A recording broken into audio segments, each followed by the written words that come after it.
नारी शक्ति बंधन अधिनियम बिल विपक्षी दलों ने नहीं पास होने दिया। इसके बाद मोदी जी के अंदर जो दर्द छलका नारी के विकास के लिए, नारी के सम्मान के लिए, तो आइए सुनते हैं मोदी जी का देश के नाम संदेश। मेरे प्यारे देशवासियों, नमस्कार।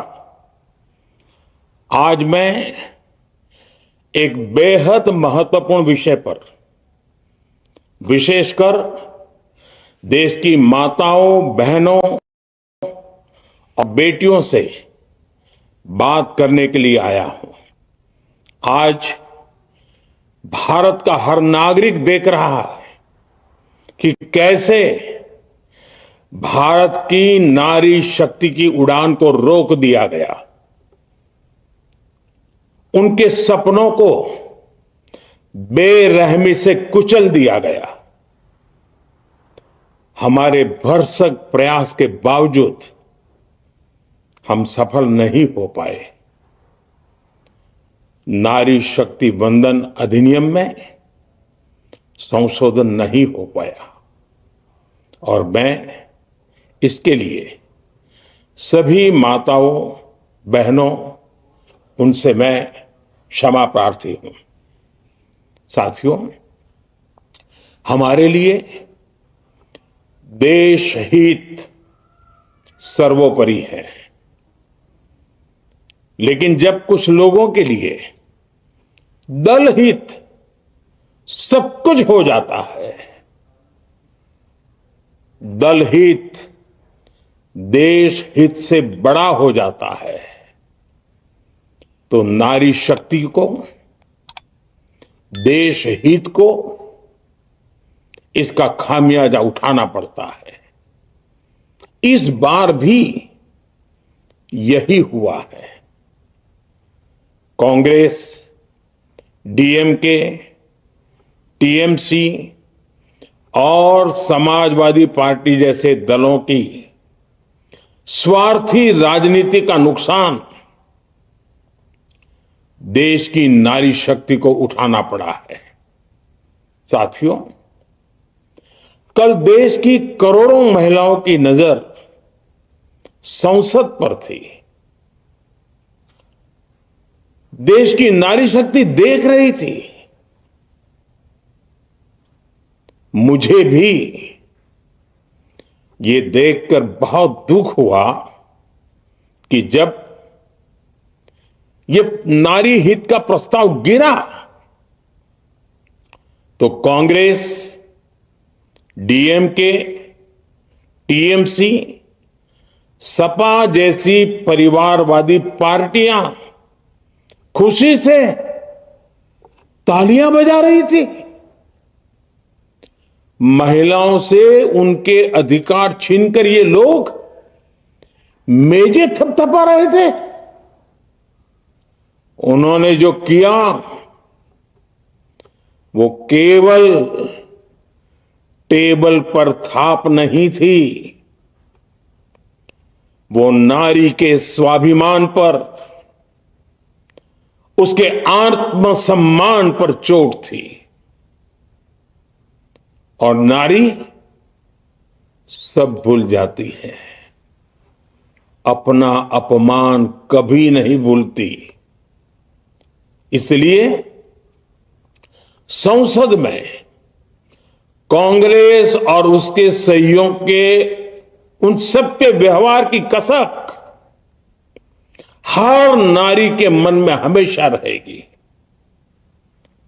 देश की नारी जब भी अपने क्षेत्र में इन नेताओं को देखेगी तो वो याद करेगी कि इन्हीं लोगों ने संसद में महिला आरक्षण को रोकने का जश्न मनाया था। विपक्षी पार्टियों की जो आज हालात है वो किसी से छुपा हुआ नहीं है। जितने भी पढ़े लिखे लोग हैं, समझदार हैं, वो सब समझते हैं कि लोग क्या बोल रहे हैं और लोग क्या करना चाह रहे हैं। इसलिए आज उनको उनकी जगह जनता दिखाते जा रही है। ऐसे ही कुछ लोग हैं जिनको विपक्षी पार्टियों से पर्सनल फायदा होता है, ऐसे लोग ही उनका साथ देते हैं। बाकी जो देश का भला चाहते हैं, समाज का भला चाहते हैं, वो सभी आज भारतीय जनता पार्टी के साथ जुड़कर इस देश को संपूर्ण रूप से विकसित देश और पूरे विश्व में एक इसका अलग स्थान तक पहुंचाने के लिए लोग कोशिश कर कर रहे हैं। हम समझते हैं कि कैसे कैसे योजनाओं को मोदी जी ने बहुत तेजी से देश में लागू किया। मोदी जी की एक खास बात यह है कि बाकी सब पार्टियों की सरकार लोगों ने देखी है, अनुभव लिया है, इतिहास पढ़ा है। इनकी जो कार्य क्षमता है, सोचने की जो क्षमता है, उसकी जो स्पीड है, वो बहुत ही ज्यादा है। उसका जो स्किल है, उसका जो टैलेंट है, पूरे विश्व के लेवल का है। जो वर्ल्ड के विकसित देश, जो क्रांतिकारी देश हैं, उनके लेवल का उनका सोच है। और कार्य करने की जो टाइम लाइन है, उनकी जो निष्ठा है, उनके पार्टी में जो उनकी पकड़ है मैक्रो लेवल की, हर चीज की जो देश के मैक्रो लेवल की जो मजबूरियां हैं, परेशानियां हैं, उसके ऊपर जो उनकी पकड़ है, उसका समाधान, चाहे वो आपदा हो, चाहे वो कोविड हो, चाहे वो नोटबंदी हो, चाहे वो पाकिस्तान के ऊपर स्ट्राइक हो, चाहे धारा 370 हो, चाहे 3 तलाक हो, ऐसे जितने भी परेशानियां रही, उन सबको, चाहे कानून में संशोधन हो जो पुराने ब्रिटिश सरकार ने बनाई थी, जिसको लोग फॉलो कर रहे थे, वो हो, चाहे अपने देश में जो आतंकवादी गतिविधि करने वाले लोग हैं, जो इस देश को बहुत बुरी तरह से परेशान करना चाहते हैं, इस्लामिक राज्य बनाना चाहते हैं, चाहे ऐसी मानसिकता वाले लोग हैं, सभी के ऊपर जो उनका ऑपरेशन चलता है, जो उनका मैक्रो से मैक्रो लेवल का जो ऑपरेशन चलता है, और इतना पावरफुल ऑपरेशन चलता है, जो पूरे देश की जो आम जनता है वो देख रही है, समझ रही है। इसलिए उनकी लोकप्रियता और उनके पार्टी का विकास लगातार होता जा रहा है। हमारे देशवासियों को गौर से विचार करना चाहिए कि मोदी जी ने जो प्रधानमंत्री वंदन योजना के तहत गर्भवती महिलाओं को 5,000 तक की आर्थिक सहायता दी। आयुष्मान भारत योजना के तहत गरीब गरीब परिवार की महिलाओं को 5 लाख तक का मुफ्त इलाज का वो दिया। प्रधानमंत्री उज्ज्वला योजना, गरीब महिलाओं को मुफ्त गैस कनेक्शन, जिससे धुएं से होने वाली बीमारियों का कम होना। सुरक्षा और कानून के बारे में देखते हैं तो ट्रिपल तलाक लॉ, आज हमारे देश में मुस्लिम महिलाएं भी इतनी परेशान थी, इतनी मतलब बुरी तरह से अपने आप को वो ठगा हुआ महसूस करती थी समाज के मुकाबले। तो उन्होंने तीन तलाक को गैर कानूनी बनाया, जिससे मुस्लिम महिलाओं को अधिकार मिला। फास्ट ट्रैक कोर्ट और महिलाओं का हेल्पलाइन नंबर 1091 जैसी सुविधाएं बढ़ाई। आर्थिक रूप से मजबूत करने के लिए करोड़ों महिलाओं के बैंक खाते खुलाए, जिसमें सीधे पैसे जाने लगे। मुद्रा योजनाएं बनाई, महिला को बिना गारंटी के लोन देकर बिजनेस शुरू करने में मदद। स्टैंड अप इंडिया स्कीम के तहत महिला उद्यमियों को बड़ा लोन, बड़ा सपोर्ट। शिक्षा और जागरूकता का अभियान चलाया, बेटी बचाओ बेटी पढ़ाओ। स्कूलों में लड़कियों के लिए अलग टॉयलेट, जिससे ड्रॉप आउट कम हुआ, वरना अभी तक जो चल रहा था देश में, एक ही टॉयलेट होता था जिसमें लड़के लड़कियां सब जाया करते थे, बहुत परेशानी होती थी। बड़े होने के बाद बच्चियां स्कूल जाना नहीं चाहती थी, कॉलेज जाना नहीं चाहती थी। तो इतना माइक्रो लेवल पे लड़कियों के लिए, महिलाओं के लिए सोचना, उनके विकास के लिए, ये ये उनके लिए एक बहुत बड़ा मतलब उनका एक स्तर दिखाता है, उनके सोच का स्तर दिखाता है। स्वच्छ भारत मिशन के तहत घर घर में शौचालय बनवाए, महिलाओं की सुरक्षा और सम्मान बढ़ाया गया।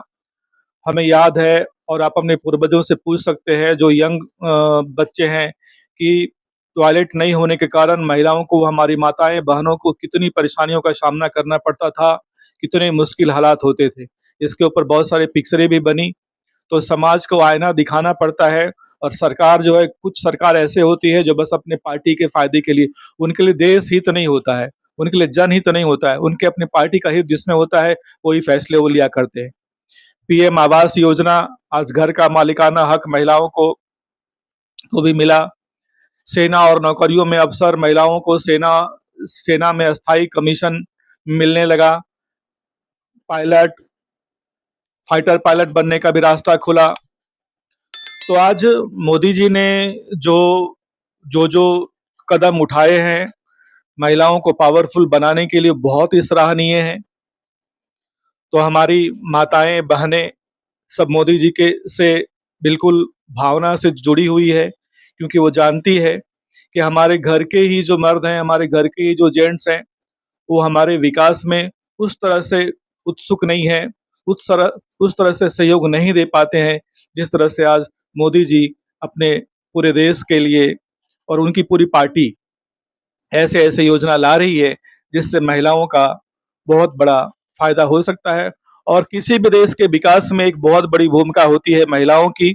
और हमारे देश में तो कहा गया है कि नारी देवी स्वरूप है, हर पुरुष का जन्म भी नारी से ही होता है और हर नारी का सम्मान करना पुरुष का धर्म होता है। तो नारी शक्ति बंधन अधिनियम हमारी ये कोशिश है, एक मैसेज देने की, इसको पास होने दिया जाए, महिलाओं को संपूर्ण अधिकार मिले, तभी हमारा देश सही सच मायने में विकसित देश हो पाएगा। और इसी के साथ मैं आपसे विदा लूंगा। जय हिंद।